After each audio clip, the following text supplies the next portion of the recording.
Transport ఈ రకమైన వాళ్ళకు వర్తించే విధంగా ఉన్నటువంటి ఎస్మాను ఈరోజు దాదాపు 1,10,000 మంది ఉన్నటువంటి అంగన్వాడీ వర్కర్ల పట్ల ఎస్మా ప్రయోగించింది. దీనిని వ్యతిరేకిస్తూ ఈ యొక్క పోరాటానికి రాష్ట్రంలోని ప్రధాన ప్రతిపక్షం తెలుగుదేశం పార్టీ, అలాగే కమ్యూనిస్టు పార్టీలు సిపిఎం, సిపిఐ, ఇతర అన్ని రాజకీయ పార్టీలు మద్దతు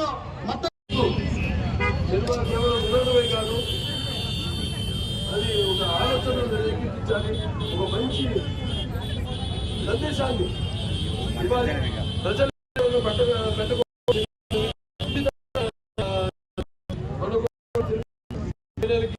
బ్యాడ్ టచ్